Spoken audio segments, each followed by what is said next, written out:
அதே போல தான் இந்த private coaching centre should not be inside the school campus. என்ன காரணம்னா we are tempting the parents, we are tempting the students.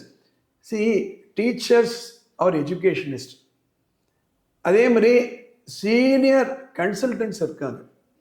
they know what is right, what is wrong, but all parents are not educationists. Correct.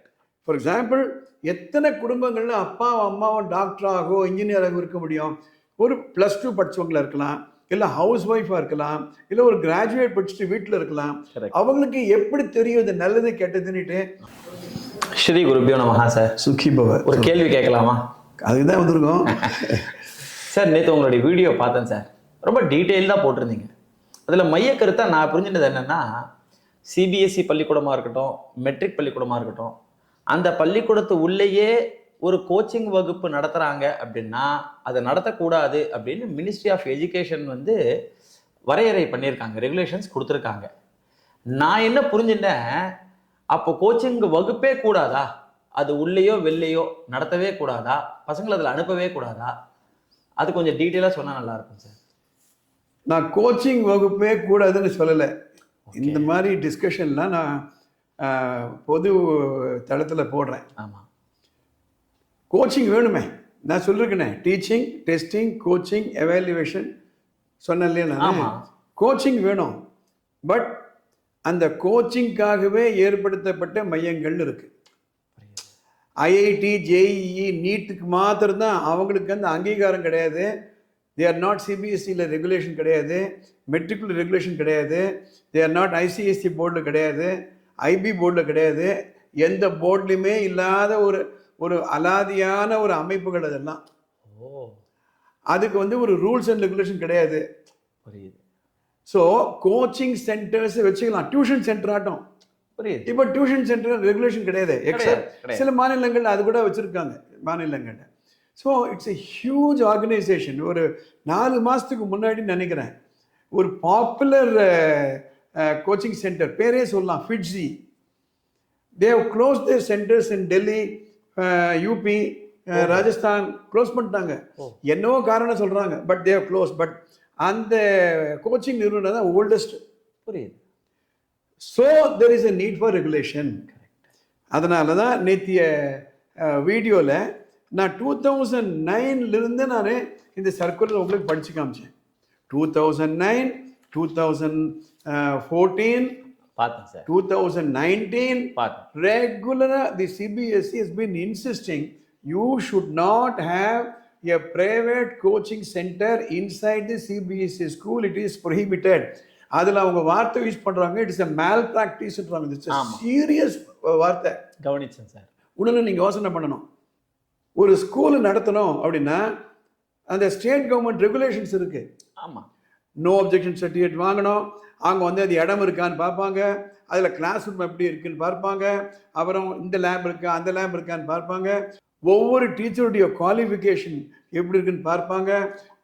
Senior secondary, higher செகண்டரியில் நம்ம appoint பண்ணோம்னா PG இருக்கணும், train டீச்சராக இருக்கணும். அதே மாதிரி 10th நம்ம teacher recruit பண்ணணும்னா trained teachers இருக்கணும். ஒரு bachelor degree plus teachers training. Teachers training இல்லாமல் you can not teach. But இந்த எந்த ஒரு ரெகுலேஷனுமே அந்த கோச்சிங் சென்டருக்கு அப்ளை ஆகுது. This is one. ரெண்டாவது, அப்போது ஸ்கூலுக்குள்ளே இருந்தால் என்ன அப்படின்னா, that is what the CBSE is against. Commercialisation of education கூடாது அப்படின்றாங்க. என்இபி டாக்குமெண்ட் ஃபுல்லாக படித்து பாருங்கள். The whole NEP is about making education affordable and quality. அதுதான் கரெக்ட். அதில் என்ன சொல்கிறாங்க, அந்த coaching culture, underline this, coaching culture அப்படின்றாங்க. இந்த கோச்சிங் கல்ச்சர், டியூஷன் கல்ச்சர் என்ன ஆயிடுச்சுன்னா, இன்னைக்கு ஏன் இந்த நீட்டை பற்றி இவ்வளவு பரவலாக டிஸ்கஷன் நடக்குது? ஒரு கிராமத்தில் இருக்கக்கூடிய குழந்தைகளுக்கு அவங்க என்ன நம்ப வச்சுட்டாங்க அப்படின்னா, கோச்சிங் இருந்தால் தான் உங்களால் நீட்டை கிராக் பண்ண முடியும். ஆனால் அது கரெக்ட் இல்லை. கரெக்ட். 11th and 12th சிலபஸை தரோவாக படித்து அந்த மார்க் கொஷின்ஸ் எல்லாம் ஹேண்டில் பண்ணோம்னா ஈஸிலி தி கேன் கிராக். அப்போ என்னவோ இந்த கோச்சிங் சென்டர் இருந்தால் தான் ஃபியூச்சரே இருக்க மாதிரி ஒரு மாயையை கிரியேட் பண்ணி ஒவ்வொரு முறை நீட் எக்ஸாம் ரிசல்ட் வரும்போதும் ஒவ்வொரு முறை ஐஐடி என்ட்ரன்ஸ் ரிசல்ட் வரும்போதும் ஒரு பெரிய அட்வர்டைஸ்மெண்ட் போட்டு அதில் ஆல் இண்டியா ரேங்க் போட்டு அதே மாதிரி பள்ளிக்கூடங்கள் எங்கள் ஸ்கூலில் படித்து எங்கள் சென்ட்ரலில் படித்தவங்களே இவ்வளோ மார்க் வாங்கிட்டாங்க. அதுதான் இந்த இந்த கைட்லைன்ஸும் பேன் பண்ணுறது. Correct. What they say is no you can not advertise like that. ஒன்று. ரெண்டாவது, சில கடைகள் பள்ளிக்கூடத்துக்கு கிட்ட இருக்கக்கூடாதுன்னு சொல்றாங்களா இல்லையா? ஆமா சொல்றாங்க. சில பொருட்களை பள்ளிக்கூடத்துக்குள்ள இல்ல அது அருகாமையில் விற்கக்கூடாதுன்னு சொல்றாங்களா இல்லையா?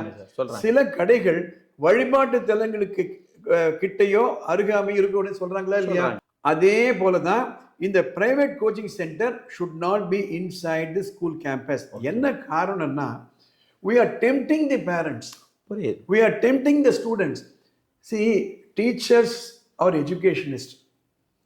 அதே மாதிரி சீனியர் கன்சல்டன்ட்ஸ் இருக்காங்க. they know what is right, what is wrong, but all parents are not educationists. Correct.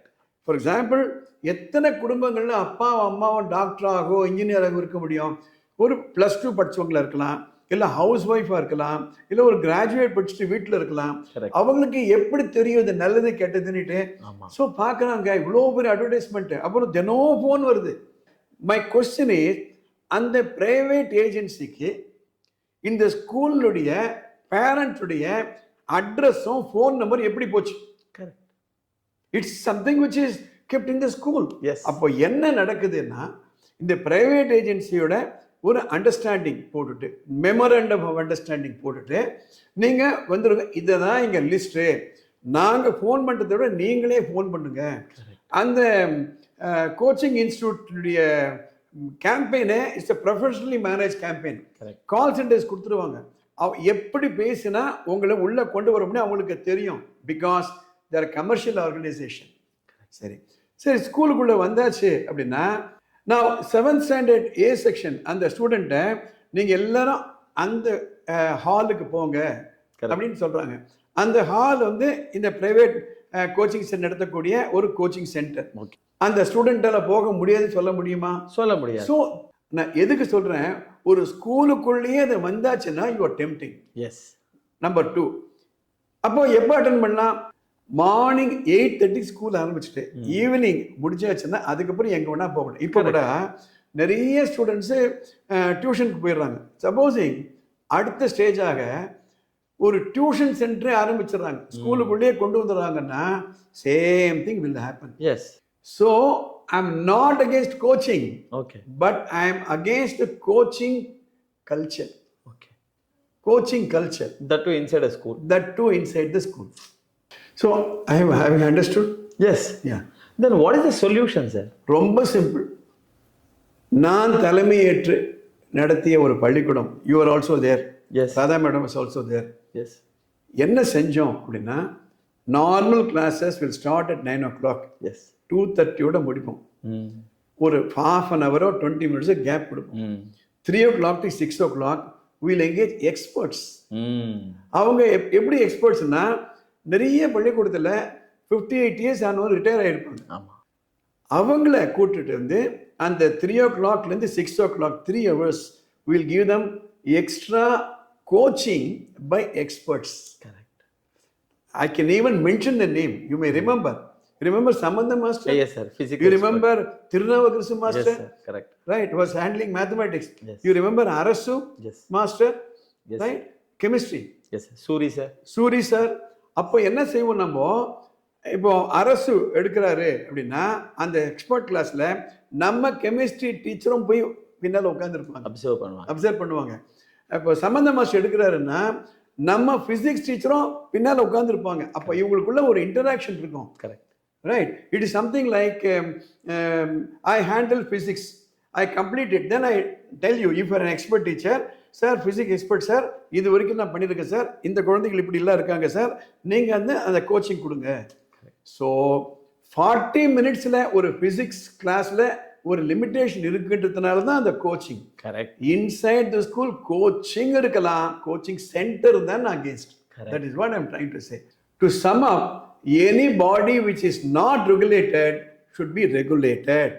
That is why the guidelines are being given. அதோட இதில் முக்கியமான இது எதுனா இந்த guidelines given by the Ministry of Education. இது latest போல இருக்கே sir. This is January 24. இதில் ஒரு கிளாஸ் ரொம்ப முக்கியம். இந்த கைட்லைன்ஸ் January 24 கைட்லைன்ஸில் ஃபீஸ் சொல்லும்பொழுது if a student has paid the fee but withdrawing in the middle of the year he shall be refunded the entire money. Okay. எதுக்காக போட்டிருக்காங்கன்னா, இப்போ நான் என் பையன் 6ஆம் கிளாஸில் படிக்கிறான், அவனை கொண்டு போய் சேர்த்துடுறேன். சேர்த்துட்டு அவரால் முடியல அப்படின்னா திக்குமுக்காடுறான் அப்படின்னா அப்ளை பண்ணி ரீஃபண்ட் வாங்கிக்கலாம். Okay. Number 2, we are all teachers, we should know that இந்த டெக்ஸ்ட் புக் எல்லாம் பப்ளிஷ் பண்ணுறவங்க ஒரு ஸ்டாண்டர்ட் வச்சு பப்ளிஷ் பண்ணுவாங்க. For example IPS syllabus will be little higher. அதுக்கு அடுத்தது ஐசிஎஸ்சி, அதுக்கப்புறம் சிபிஎஸ்சி மெட்ரிக்லாம் வரும். Correct. Now the coaching centers books வந்து a little higher-ஆவே இருக்கும். So normal 6th standard student இருக்கும், இந்த கோச்சிங் சென்டரில் ரெடியாக இருக்கக்கூடிய ஸ்டூடெண்ட் ஒரு கேப் இருந்துகிட்டே இருக்கும். இந்த லெவலுக்கு அவங்க டீச் பண்ணுவாங்க, இந்த லெவலுக்கு இறங்கி டீச் பண்ண மாட்டாங்க. ஆனால் ரெகுலர் கிளாஸஸில் இந்த லெவலுக்கு டீச் பண்ணுவாங்க, இந்த ஸ்டூடெண்ட் இந்த லெவலுக்கு வருவாங்க. Correct. So my dear parent, don't fall a prey in to that. Don't fall a prey. See, in their wisdom, see, ஒரு CBSE with all their wisdom எத்தனை வருஷமா சொல்லிட்டு இருக்காங்க, 2009லேருந்து சொல்லிட்டு இருக்காங்க, கன்சிஸ்டண்டாக சொல்லிட்டு வந்துட்டு இருக்காங்க. And a ministry of education எவ்வளோ பெரிய ஐஏஎஸ் ஆஃபீஸர்லாம் அங்கே இருப்பாங்க, அவங்களெல்லாம் பார்த்து this should end, this coaching culture should எண்ட்னு சொல்கிறதுனால ப்ளீஸ் மை டியர் பேரண்ட்ஸ், பணம் விட்டுருங்க. உங்களால் முடியலாம், 2 லட்சம் 3 லட்சம் நாள் கட்ட முடியலாம், it's not a main thing. But what will happen if your child is not able to accept it? நான் ஒரு சின்ன எக்ஸாம்பிள் நான் கொடுக்குறேன். அண்மையில் ஒரு திரைப்படம் கூட வந்தது சார். அந்த திரைப்படத்தில் இது மாதிரி கோச்சிங் சென்டர்ஸ் வந்து பசங்களுக்கு ஸ்கூல் பாடத்தையும் படிக்கணும், இந்த கோச்சிங் சென்டர் இவங்களுடைய பாடத்தையும் படிக்கணும்னு சொல்லி மன உளைச்சலுக்கு ஆளாயிடுறாங்க அப்படின்னு ஒரு.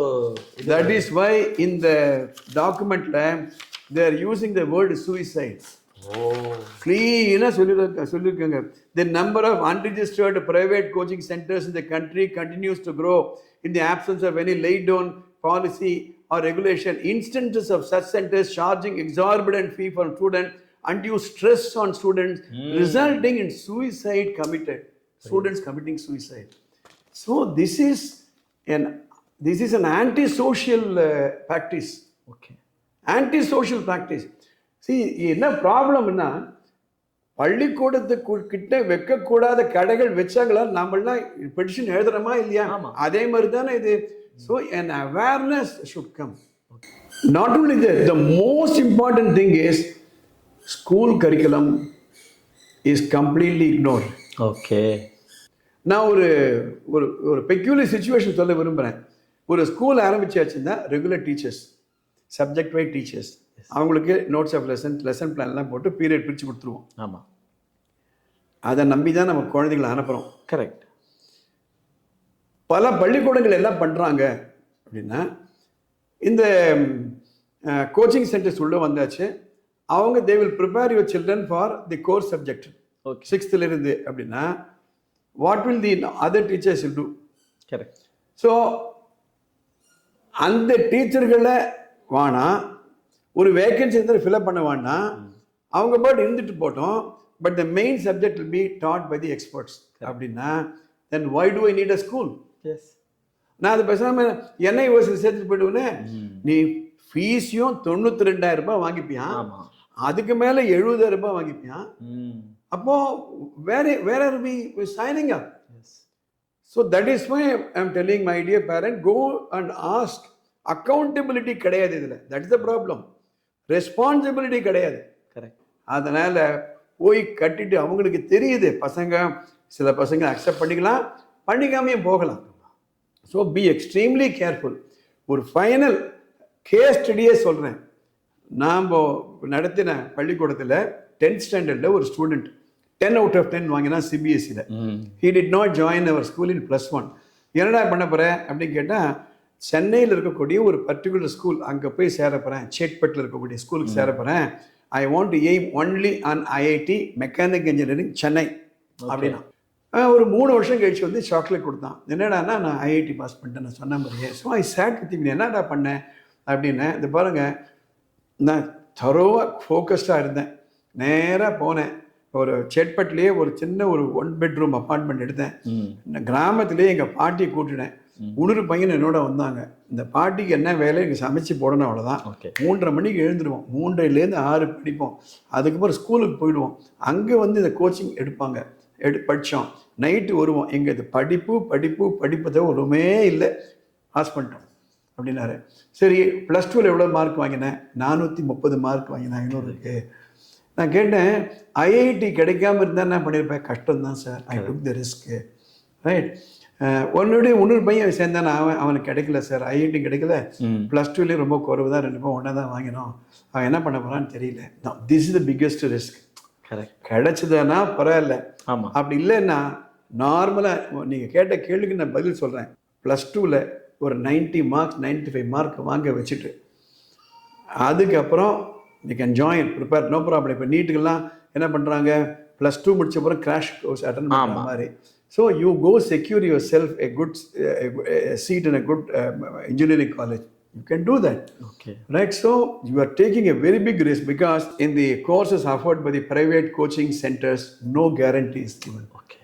அப்புறம் இன்னைக்கு வர ஃபிசிக்ஸ் லெக்சர் நாளைக்கு வருவாரா? கேள்விக்குறி. கரெக்ட். ஏன்னா there is a big competition going on. Yes. At least in the school, appointment order உண்டு, பர்மனன்சி உண்டு, சிஓ பார்க்குறாங்க, டிஓ பார்க்குறாங்க. இந்த ஒரு கண்ட்ரோலும் கிடையாது coaching centres. My dear parents, think about all these thing, have a discussion, then come to a conclusion. Is it worth taking this much of a risk of admitting a 6th standard child into a coaching center? And that is also banned by the government of India. Regulation varapodhu. CBSE is also very, very clear about this. Correct. So that is my answer you have to give. Thank you, sir. Thank you very much. Thank you.